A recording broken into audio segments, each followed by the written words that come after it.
Have you ever obeyed God and life got harder? Not easier, harder. I'm talking about immensely difficult to deal with.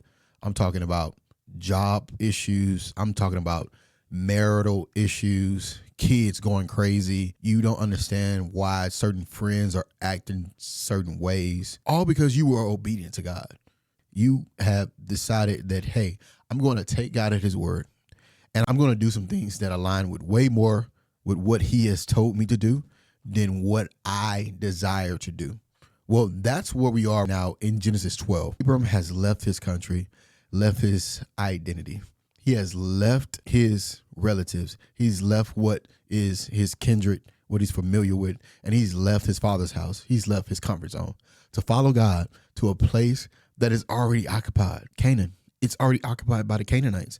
And God revealed to him and showed him, hey, this is here. This is where I want you to be. This is the place I have for you. But somebody's already occupying it. And not only they're occupying it, I need you to go be in the wilderness for a while where you're not comfortable yet. I don't have everything sorted out, but this is going to be your spot. But I want your wife. I want all your servants, all the people that you are responsible for to make this happen, to follow you in this. And you just got to trust me on this.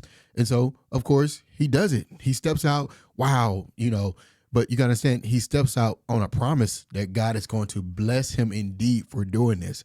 He's going to bless him in ways he cannot imagine he's going to be blessed. And through him, other people are actually going to be blessed because it's going to come through his seed. So he has to have a child that comes to his family that he currently doesn't have. And so that sounds exciting. Maybe you are the same way. You're excited about a promise that God gave you through his word, or that you've confirmed through prayer. And now you're looking at your life and you're like, I did this in order to everything will be okay. Everything will work out. But now I'm questioning everything because I was building altars. So Abram, he was building altars, and God responded to the altar that he built, because the reason why God responded to the altar that he built was because God was the one that showed him the place. He spoke before he built an altar. But the second altar, God didn't speak. If you go watch the last video, you'll know what I'm talking about. But now Abram built the second altar, the altar that he's used to building because he's used to serving idol gods, not the God, but idol gods. And basically those guys that he's serving are those that he feel like he can control. But this God, the one and true God, he's figuring out he's not responding when he builds another altar. So now he's like, okay, well, he didn't respond this time, so I'm going to just keep going down Egypt. Even though God didn't tell me to keep going, I'm going to keep going. Have you ever decided to keep going in life down when God told you to be in this specific place? Like, this place is what I have for you and your family. But have you decided to keep going and ignore what he said? Well, this is where we're going to pick up the story. We're in Genesis 12:9, where it says, so Abram journeyed going still toward the south. Now there was a famine in the land, and Abram went down to Egypt to dwell there, for the famine was severe in the land. I know you thought I was going to read more, but so much has happened. Number one, like I told you, Abram still, the Bible says still headed towards down south. You notice the Bible says still headed toward down south. Like, it let us know, like, okay, that's context clues. Like, hey, he's not supposed to keep going. He's supposed to stay right where the Lord told him to stay. And so in the midst of him continuing down south, there is a famine in the land. So now Aiden went from bad to worse. So if you don't know what a famine is no ability to produce crops, no resources for trade. You're in a desert. You're questioning who's going to provide for you. You're questioning how you're going to survive. You're questioning if you're going to live another 7 days. Yeah, that type of thing.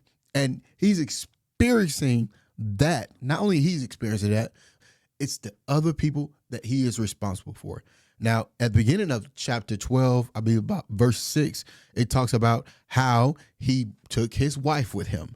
He took his nephew, Lot, with him. He took his servants with him. He took other animals that he had with him together. So Abram is not by himself by any means at this time. He is now under pressure. Have you ever did something God told you to do? You did exactly what he told you to do. He told you to go. He told you with your left foot. He told you to continue and not talk to certain people. He told you to don't take that job. He told you not to do that business deal. He told you not to marry that person. He told you to stop hanging around those friends. He told you to stop going to that church. Ever since you decided in this season of life, you're going to be obedient to what he says, it seems like it's not working out. And you're feeling more pressure about the decisions you've made. Not because you're just the decision you made, but it's because there are people that are you responsible for. You got a family. You got kids. Come on now. You got an older mother. You got an older father. And now you're making this decision at this age in your life because God told you to do that. You got to understand, Abram is 75 years old at this time. He's 75 years old. So there's no way that in his mind, that he has that much time left to continue on this journey and decide to believe God now. But that's where he is. And so now it went from, all right, we got to do this for some time. And eventually we're going to get the promise because Abram heard from God. But now we can't eat now. We have no food. What are we going to do? I can only imagine the type of arguments that him and his wife were having.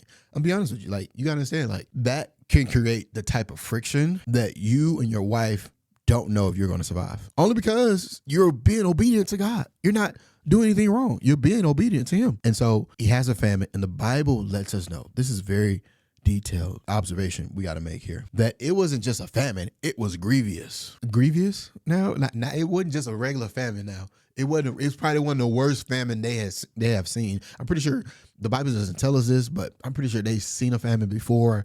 They know what it looks like. Maybe they've heard about it.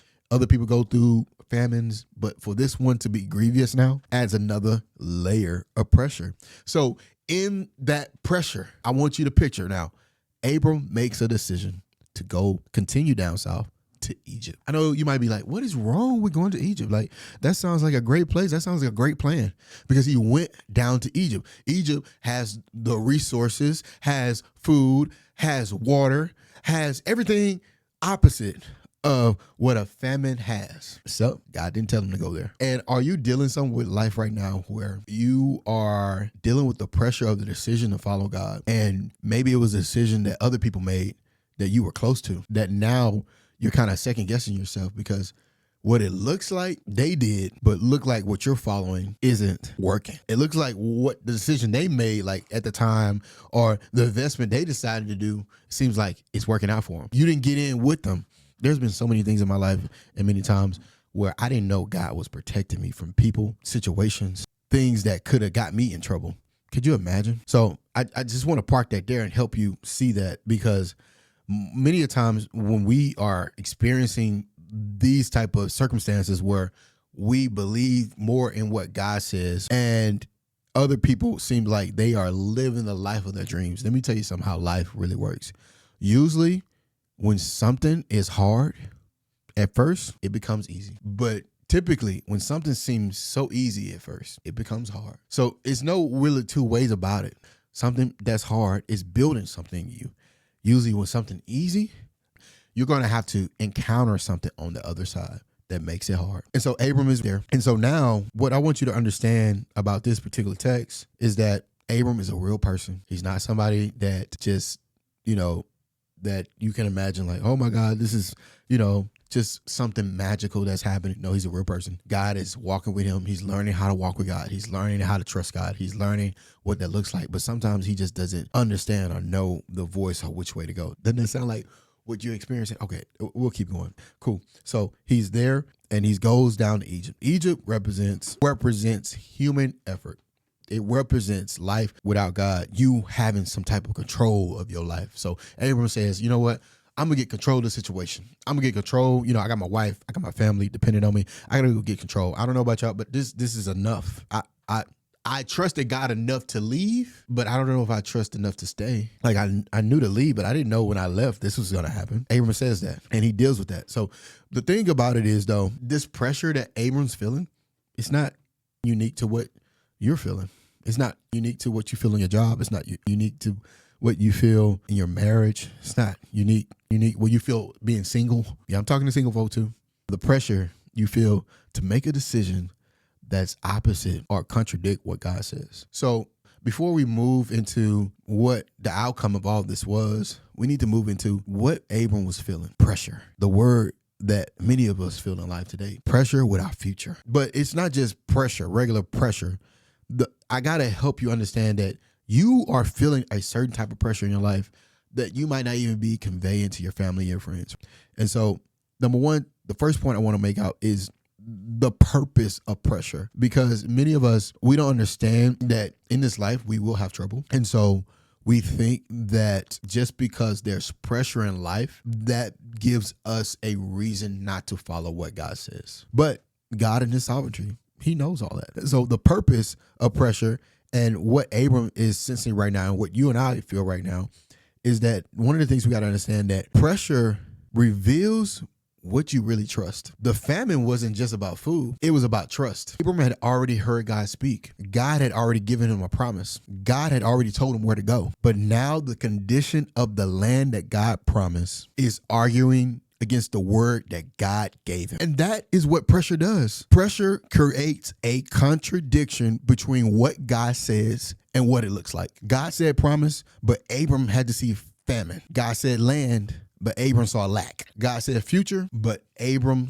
felt the pressure in the present. And that is where many of us struggle. We assume that if God told us to do something, that should be in the absence of struggle. And the situation should immediately be confirmed. But sometimes obedience leads you into a place where your faith has to grow before your circumstances change. Sometimes the purpose of pressure is to reveal what is moving you, your motives, the reason why you can't trust God, the reason why you want to have this type of control, the reason why you just can't seem to get it right. Question: when pressure comes, do you become more obedient or more controlling? Because pressure does not create. Pressure reveals what's in you. Pressure is God's way of showing you that just because something seems urgent, my peace will surpass all the ups and downs of trouble that you might see in your life. That there are certain things in your life that show that God wants to reveal himself more to you on the other side of what this pressure is doing, because through the pressure, he is cultivating you and refining you into the person that he already predestined for you to become. So now we understand the purpose of pressure is to reveal what's in you. It's not just to reveal what's in you, but to reveal it to you so that you can lean on God to actually correct it. It's not just to reveal it. We got to do something with it. So we have the purpose of pressure, but now we have the perception of pressure. This is where it started getting good. Pressure exposes the story you have attached to your situation. Just because you tell yourself a story about your situation does not make it true. Abram saw famine, but perception is not just what you see.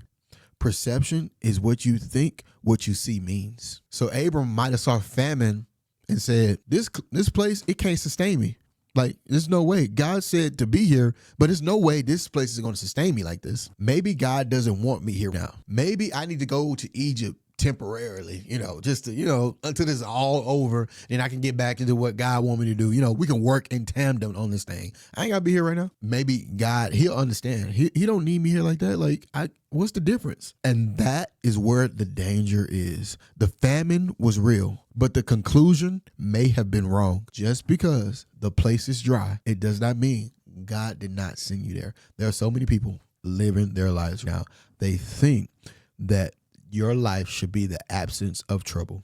I am sorry. The Bible clearly states where Jesus said, in this life, you will have trouble, but be of good cheer. I have overcome the world. There are many people moving through life, moving through their jobs, moving through whatever situation of life you can make happen. Like, that says that if my happiness is not at the forefront, then this must not be God. And let me tell you something, that could not be no further from the truth. That could be God using you to be a light in whatever situation he has put you in. Many people want to be used by God, but people don't really understand what that means. To be used by God, that means that you are taking off your own selfish desires and says, I am yielding to God. What does yield mean? God, go before me, and whichever way you decide to do this, or you're telling me to do this, I will do it. It's not about you and your happiness. This is not about you and how comfortable you are in your life. This is not about you and your need for the necessities of life, whatever you want in life. This is about your ability to bring the kingdom of heaven down here on earth and let it be established through all of the earth so Jesus can be lifted up in our lives and other people can believe on him as well. If you call yourself a believer, that's one of your main priorities. Exhibit to be an example of what Jesus has done in your life, the effects of it. It's almost similar to the fruit of the Spirit. There are many of us that think just because it's dry, it can't be God. It can't be God. God ain't sent me here. I'm sure everyone was saying the same thing. There ain't no way he want me here no more. It's a famine. I got to go. I got my wife, got my nephew, got my servants. We got to eat. What we going to do? And just because you feel pressure, I need you to hear this, does not mean you need to move. Every time you feel the meter, can you imagine the pressure cooker when the meter and it starts smoking, doing all that stuff? And that's what you be doing every time you feel that pressure. You want to move. You like, I can't feel this pressure no more. This is too much. This is way too much. I didn't plan for this. This is not what I envisioned. Let me tell you something. It ain't about what you envision. Whatever you envision, you were serving the God of your imagination in that.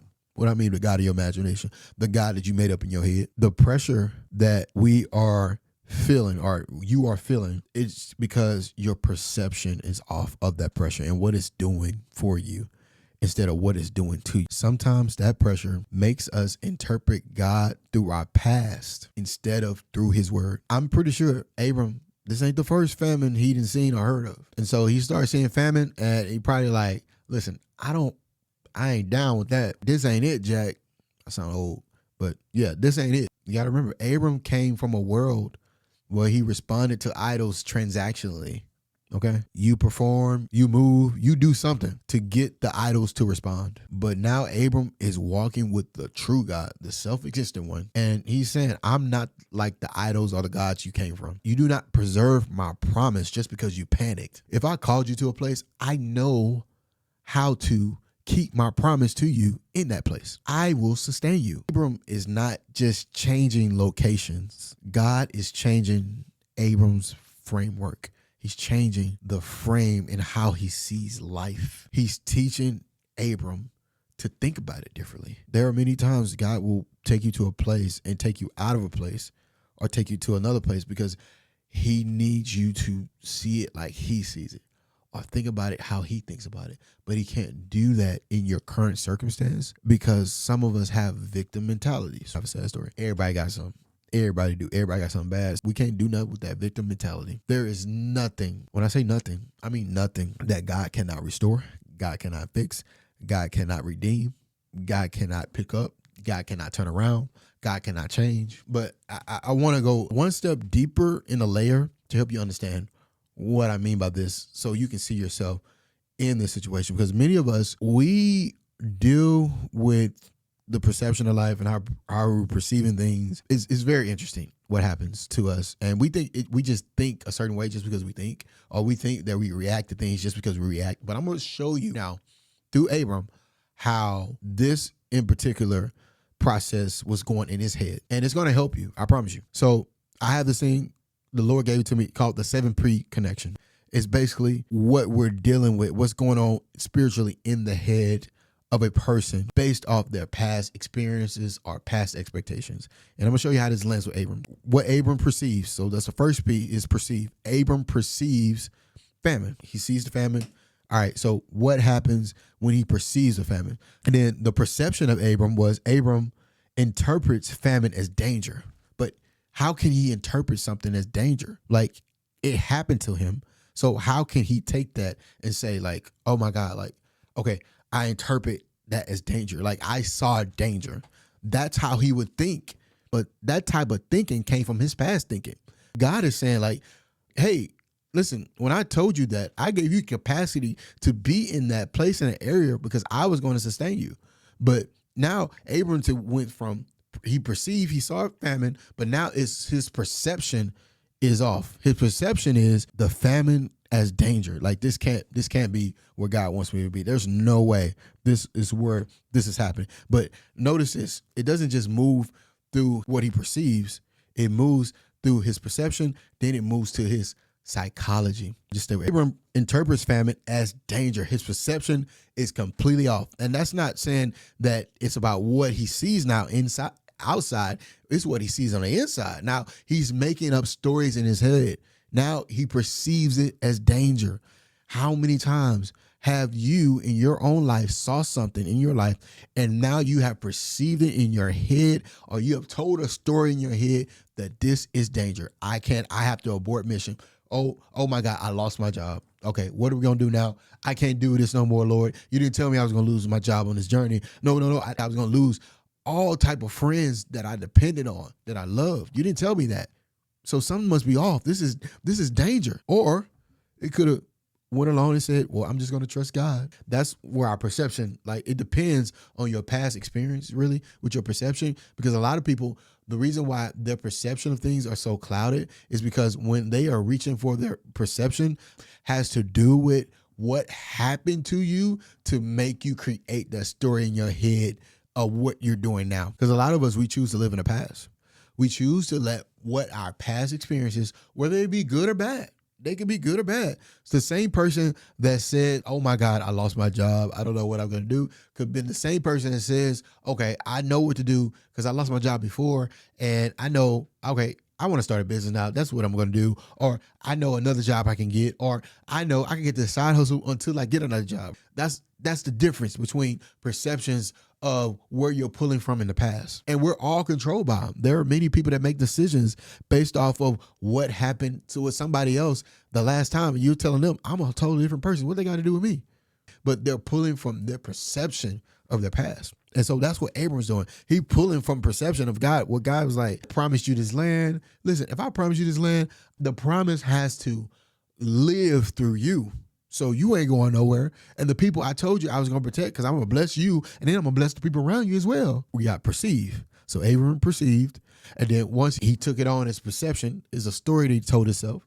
So Abram perceives as danger, and then it's psychology. It moves from what you perceive to your perception and to your psychology. Now we're in the head. We're in the thoughts and emotion space. Oh, this is where pressure, responsibility, and survival begins shaping his thoughts. And this is where, for you, that's where it starts happening. You start telling yourself stuff opposite of what the Lord told you, opposite of what he said about your life, opposite of what the land he has you in, opposite of what, like, this can't be for me. This stuff don't happen for me like this. The Lord don't love me. The Lord don't care for me. The Lord is not concerned about me like that. My husband, God bless him, but he don't really love me. I see everything he does, but it's not the way I would choose to be loved. I wouldn't love me. My parents, the way they seem like they show love, it's weird. I don't believe it. And so what that happens, once that psychology start happening, it start moving in your physiology, your body. The pressure becomes urgency. Abram feels like he has to move now. So now that you're uncomfortable, now you done told you all those things in your head. It done start from how you perceive to your perception to how it's moving through your psychology. Now it done moves to your body. Okay, I have some type of anxiety now. If I don't move now, I'm not going to feel better. I got to make a change, because I need to feel better about the situation, because I don't understand that I'm moving from my past experience on this. I don't understand that how I'm not seeing it clearly, because I'm exchanging my future for what they did to me in the past. So now I got to make a move now, because I haven't confronted this situation like this, and my body has tensed up to a place where I don't even want to speak to the people that I'm around, but at the same time, I don't want to make them feel some type of way. I'm just going to remove myself altogether. Yeah, pretty much. And then you realize you got a philosophy. Okay, cool. Abrams, he creates an old belief. An old belief arises out of nowhere. So it's a philosophy. If this place can't provide for me, then I need to find another place that can. Is God anywhere in that? Is that even like a measure of what God told you to do? A philosophy is a way to live by. So every time he sees a situation like this, or every time you see a situation like you're currently in, you move accordingly to that type of philosophy. You say, that means that. Okay, cool. I'm going to make a philosophy out of that. So every time I see that happening, then I need to move in that way. And God said, I didn't say anything. You didn't consult me. You didn't consider me. And you wonder why you end up in the situations that you do. Because you allowed how you perceive something. You saw something and it told you something. And after it told you something, you created a story in your head about what it told you. It could be reality or not. It don't have to be reality. And then it started moving you to your psychology. And then it moved to your physiology, made you feel some type of way. And then you created a philosophy. This is how it works too. This is another way it works. You can see a friend or you see somebody you know. You're not going to be a friend. You go to a party. You notice that friend. You notice they saw you, but they did not speak. Oh my God. They did not speak. Immediately, you start telling a story in your head. You create a perception. You start telling yourself. See, that's why I don't deal with people like that. I don't like messing with people like that because every time I try to go out of my comfort zone, say hi to people, they do stuff like that. Whole time the person could have been completely like, I got some bad news and I didn't know how to come talk to you about something. And I had to go out and reach out to this other person. I saw you. I knew I was going to come back. I apologize. It could have been something like that. You never know. But then that situation start moving to your psychology, and you start saying like, you know what? See, this, I'm gonna be like this for the rest of the night. The reason why I'm gonna be like this for the rest of the night, because people, they always do this stuff. Like they always act funny with me. But then that start moving to your psychology. Then it start moving to your physiology. And once it moves to your physiology, you're not really open to talking to more people. You're not talking to more people because that made you feel some type of way. But then that you create a philosophy that every time this happens, every time this happens, like I open a book, it's like I'm reading a book and be like, do this every time that happens. But the reason why you do that is because you created a principle. You said, if X happens plus Y, that equals this. I set a rule to live by. Abram started not just believing it, he started acting from what he believed. And he goes to Egypt and he created a principle in his head that says every time X happens, that will equal Y. That will justify me doing this because this move that I'm making down to Egypt, I trusted God enough to leave, but I don't know if I trust him enough to stay. And I just need my family back to how it was. My wife, she's been suffering because of it. I don't think we want it that bad no more. I don't know if we want to do this God thing. I didn't know all this came with it. I don't think it's worth it. But you understand, he kept a promise to the Lord. Like the Lord made a promise to him. Now we didn't move from, it was your choice to move to the Lord made a promise to you. And the Lord has to see his promise through. Why does the Lord have to see his promise through? He is the God that cannot lie. Now he will not lie. He cannot lie. He's coded it in himself that he cannot lie. And so what he does, what happens to most of us, we go from perceive to perception to our psychology to how it moves to our physiology, to how the philosophy we create of it, and then we make a principle out of it. But then the next thing, it becomes a pattern. If this is not corrected, this becomes how he handles pressure when life gets dry and he tries to take control. If the Lord was okay with Abram going down to Egypt, if he never says, you know what, if he just says, let him do it, by him doing that, he would have been teaching Abram, hey, it's okay to continue this way. It's okay to continue to think in this way. It's okay to continue to see things this way. It's okay to continue to believe things this way. Like, that's okay. And there are things in your life the Lord is saying, my grace is sufficient for you, but it's not okay for you to stay that way. The encounters that you get with the word of God, that happens. And I truly believe in my whole heart that the more that we encounter the word, the more it will transform us. But the less we encounter the word, the less it will transform us. That's with anything. The more you encounter tasks and difficulties on your jobs and challenges, the better you got at your job. The more and the better you practice sports, the more and the better you played on your team, the better you got. The more you practice and worked at a skill, the more you encountered it, the better that you got. It's the same thing with the word of God. And the Lord wants to break those patterns that are weaved in between you and your life in the way that you see it, in the way that you think about it, the way you believe about it. Because if he doesn't, you're going to repeat it. It'll be a continual pattern. So there you have it. Perceive, perception, psychology, physiology, philosophy, principle, and a pattern. 7P framework of what's when you are under pressure. Abram's decisions did not start when he moved his feet. Your decisions that you think you made, like you think that your decisions are just your decisions when you make them, they were pre-framed. What do I mean pre-framed? There were decisions before that moved you toward that decision. There were things that were happening in your head before you became conscious to make that decision. It all started though when pressure was shaping his decision. You don't always make the best decisions when you are so focused on the pressure of life. The famine was in the land, but the battle was in Abram's perception. Number 3, the pattern under pressure reveals whether you will trust God's instruction or repeat old survival patterns. Egypt looked like relief. It looked beautiful. This is why it's tempting. Something can't be tempting unless you don't want it. Egypt had visible provision. But the problem is relief is not always direction. Abram went down to Egypt to sojourn there. He went there to be there temporarily. Like he had a plan. He made his own plan. Like, oh, you know what? I'm going to just sojourn there a little bit. But this is how we justify it too. I'm just moving this way until things get better. I'm just making this decision because I have to survive. I'm doing overtime now because, I want to make my money, but I don't believe in increasing my value of my mind, of thinking of better ways to make more money or to increase my value so I can make more money. I know God said this, but this situation is different. But temporary decisions under pressure can create long-term consequences. You heard it from me, and I am a witness to it. Because when Abram goes to Egypt, the pressure ain't going to stop there. When you let pressure lead you will often have to let pressure lead you again to maintain the decision. And this was where we have to ask ourselves, what is our Egypt? What's your Egypt? What is this pressure here where God has me is too much. But I see something on the other side that is very tempting that I can go into because the pressure justifies it in my head that I should do that. Do you go back to the relationship that God pulled you out of? This is real questions because our Egypts are not all the same. They all come from the same place. But good news, let's connect this to what it says in 2 Corinthians 10:5.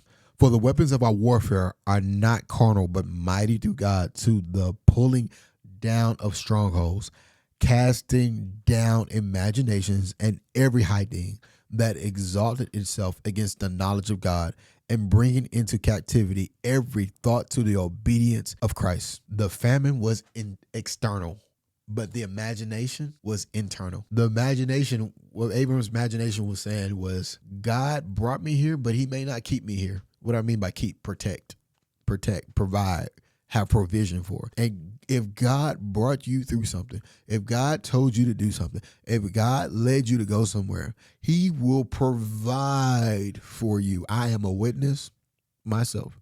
There are many times that I did not know how God was going to do something, and I stepped out on faith. The fact that I'm talking to you now is a faith talk. Do you think I was doing this just because I wanted to do this, or I felt the need because God was calling me to do this so you now can know exactly what he's calling you to do? Now, I'm not the person, I'm just a vessel. I'm just a vessel. This is just a clue to help you get in his word to see what he says to you for yourself. So if God called me here, but he may not keep me here. See, that thought, that comes from knowledge. When we said that there are things that are in our imagination that will bring itself up against the knowledge of God. Because if God is faithful, then he does not speak without purpose. So the battle for Abram is not just, how do I get out of the famine? That's just the least of his words, because if he goes somewhere else, he'll have the same issue. The deeper battle is, what imagination did I create because of the famine? What story did I tell myself because of what I'm experiencing in my life? Sometimes the thing pulling you away from obedience is not the pressure. It is the story that pressure made you believe. There are many times in our life where pressure, it's going to happen. It's going to be there. And it's not just the response to the pressure, because we can have a response to the pressure, but it's how we think about the pressure, how we see it. The first thing I would tell you is that when the pressures of life, I know I've said many things, come and try to make you feel it. One of the things I would refer to is like, what is God trying to teach me in this season? What is God wanting to reveal himself in the season? Because you already are the handiwork of the finished works of Jesus Christ. So it's through him that we have the ability to talk to the Father because of what he did. And so we believe in him, right? So we believe in him. And everything he's given us access to is already done. It's already done. He's the author and the finisher of our faith. So if he is that, right, all you have to do is believe and move like he moved. Study the words of what he said. Look at it from out of a place of, oh my God, Jesus, that is so amazing, to embody that, become his disciple, to move in that. It does not mean you won't feel the pressure. You'll feel the pressure, but you'll know who controls it. You'll know who has the solution to it. And you'll know that he'll keep you through it. It is not your job to tell a story about what the pressure means. One of the things I love to do for myself, and I tell anybody else, hey, leave all meaning up to God. People, when you go through certain things in life and try to create the meaning of life, don't try to, just because you came out of the season or something, immediately know what it means for you in life. You don't know that. You don't know what God is using, what God is doing through you in the time and place of season. So don't try to create so much meaning of life when you see pressure of life. And like I said, you're going to see pressure. You're going to feel it. Other people's going to make you feel it. But your job is not to respond to the pressure, but to see pressure through how God sees it, that he is doing something that you couldn't even imagine or think, but you got to cast down the imaginations that you've created, the stories that you've created in your head, the past things that have happened. You got to ask him, hey, Lord, take this from me. Help me with how I view things of life. Help me of how I let this impact our relationship, because I believe certain things. And if it's certain things that you're dealing with a relationship with people, this is the key. Understand, if it's dealing with something like trust, where trust was broken, whatever that means, I don't want to make suggestions, but trust was broken somewhere. And now you know of certain things, few things about a person that make you question everything every time you see him. That is a consequence of ruining a relationship. Just know that that has to be rebuilt again. It can't go on the same thing that it was on. And ask God to touch your heart, Father. Create in me a clean heart and renew the right spirit in me. And if you're going to move forward in that, ask God to help you forgive them as he has forgiven you for many things. If you're going to stick with that person, regardless if you're going to stick with them or not, ask them to forgive you. I don't know why I'm saying that. That could be for somebody. I don't know. But I pray this blessed you. I pray that this helped you. I'll see y'all on the next video.